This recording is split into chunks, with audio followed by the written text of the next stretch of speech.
guys, and welcome back to the channel. On today's video, we're going to be talking about a topic that seems to conflict a lot of dog owners, which is how to find balance between love and discipline when it comes to your dog ownership. There is a lot of conflicting information in the dog training world when it comes to this topic, and a lot of owners that are trying to find the right approach might feel very overwhelmed. I know that I did when I started owning Dante. Throughout my years of owning both Dante and Peach and training other dogs as well, I've been able to gather some tidbits of information that I want to share with you guys today. So I will be sharing 3 things with you guys that I did that I found were very helpful with Dante and Peach when addressing this topic.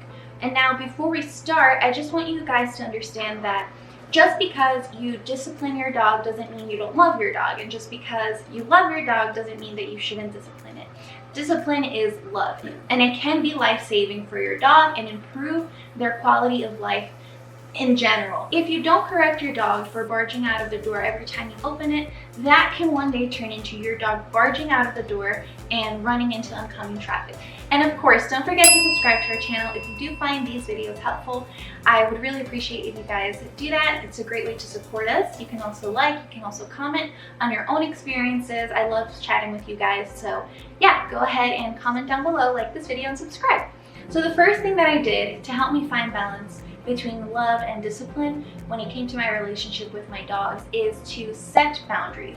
Setting boundaries can look very different from owner to owner. So for example, in my situation, I don't allow the dogs to go into the guest room or the bathrooms, and they can only go in there if they're invited in, kind of like vampires. For you, it can look like maybe not allowing them on a certain couch, or maybe not allowing them on your bed. Another example of how I apply this with my dogs is if I have a work meeting and I am all set up in one room. My dogs can be with me, but they know that they cannot be going to the window and barking at every single person that passes by.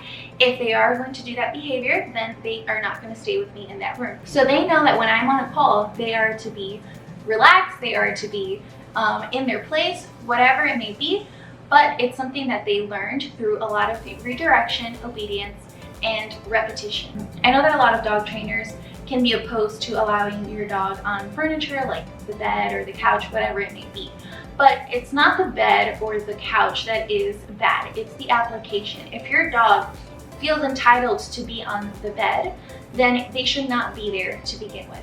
It goes back to all of the things that I've spoken about on this channel time and time again, every time I talk to you guys, which is you have to make your dog work for everything, especially if you have a dog like the Cane Corso. Now, the second thing that really helps me balance discipline and love in the relationship that I have with my dogs is to really nurture their emotional intelligence. So your dog needs to know that there is a time and a place for everything.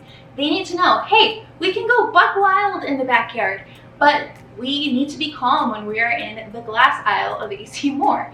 And this is something that I picked up from Valeria from House of Doggos. I've had her on my podcast before, in which we've had a great conversation. I'll link that video in case you guys want to hear it.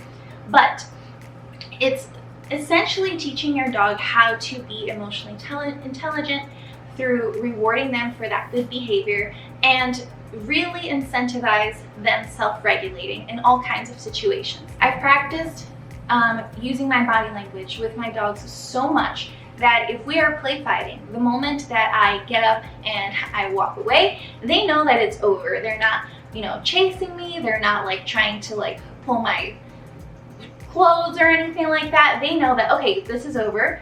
It's, it's done.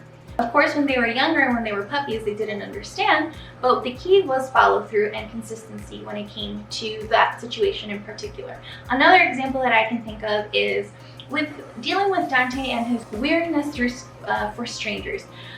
A really big part in helping Dante self-regulate is really paying attention to when his little brain is thinking, and when he chooses to disengage from barking at a stranger or from getting uncomfortable with a stranger, and instead he, self-regulates, does something else, shakes it off, looks to me for direction.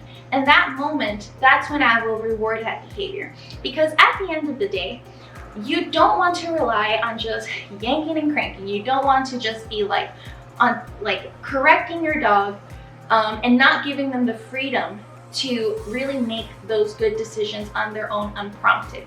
Now, there is a level of maturity that your dog has to reach in order for you to allow them this freedom. It is earned, but that is something that's really important in having a good relationship with your dog that has both love and discipline. Yes, you want to correct behavior, but you also want to make sure that you are nurturing and rewarding this emotional intelligence that your dog needs to have. Because at the end of the day, especially if you have a Cane Corso or a dog that outweighs you, you cannot rely on your physical strength, you cannot rely on training tools, you cannot rely on treats. You need to build that emotional intelligence in your dog so that when they are placed in a situation in which maybe you don't have a prong collar on them or anything of that nature, they can know how to react in that situation. But that is done with a lot of practice, through a lot of patience, and through a lot of exposure, and through having the proper timing for corrections and for rewards. So that's another thing that can really help in your relationship with your dog. Now, if you do have a dog with behavioral issues, there is going to be a period that it feels like you are micromanaging every single thing that you do with your dog. And that is a phase that is needed. But what you want at some point through your management, of course, and this depends on the dog, on the type of behavioral issue, you want to really start paying attention and rewarding when your dog starts making the right decisions by themselves. So that is something to keep in mind. Now, another way that you can find balance between loving and disciplining your dog is correcting unwanted behavior. Now, you can do this verbally, you can do this with a prong collar, with a slip lead, with an e-collar. You can do this with your body language. Even purely positive trainers ignore the dog for unwanted behavior. And believe it or not, that is a consequence. So you have to be on top of your dog when they do unwanted things. You have to correct them every single time. Just like you want to reward them every single time they do exactly what it is that you want them to do. A very common problem that I see with dog owners is that there's this huge hesitation about when to correct their dog, or correcting their dog in general. And the correct answer for this is that you need to correct your dog every single time they do the unwanted thing. Why? Because if you don't, this is really going to slow down the progression of your dog's training, and it's going to end up with you losing your dog's engagement overall. Just think about like those teenagers that you see in the movies or on TV that are super spoiled, and that the mom or the parents are having such a hard time to connect with them, you know? And they can barely get them to clean their room. It's the same thing. If you're constantly being inconsistent in that area of your dog's life, it's going to be very detrimental, and it's not going to yield you any positive result. As Larry Crone says, and I might be butchering this, but to semi-quote it, the correction means more when the relationship is there. So if you are practicing things like nurturing their emotional intelligence by rewarding them every single time they do something right, whether you do prompt it or it's unprompted, if you are setting boundaries in your dog's life, but also you play with them and you spend good quality time with them, your dog is going to start to see you as a leader, and it's going to really nurture and grow this respect, this mutual respect that you have between you and your dog, so that when the time comes that there is a correction, your dog is going to be like, oh crap, yeah, I messed up on that. Of course, every single dog has a different personality. It might be going through a different phase in their life in which they might try you a little bit more, but the principle is the same. You need to be consistent with your corrections. And if your relationship is there and you're really dedicating time to your dog, you will not have to be correcting your dog every single time. And that actually speaks a lot to me, because as you guys know of, you know, the story of Dante and I was the type of owner that was just all cuddles, you know. I didn't really reinforce things that I knew I should have reinforced. So like, for example, when I would walk down the hallway and he would be biting at my ankles as a puppy, I'd laugh at it, but I wouldn't really tell him off, right? Even though that is the thing I was supposed to do, just because of a lack of knowledge or because I just didn't think it was as important at the time.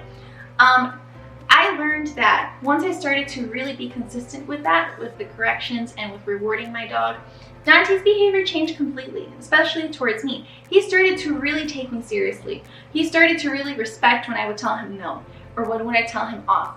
So that is something that you really have to make sure that you are practicing constantly. I know that it can be very overwhelming to hear so many different opinions from so many different places, especially because social media makes it very accessible for you guys to hear different, opinions, which is great because you want to be very informed. But I do understand how that can bring maybe a lot of distress to some dog owners and worry that you're doing the right thing or the wrong thing. My hope with this video, or the reason that I made this video, is because I want you to understand that your relationship with your dog is unique to you.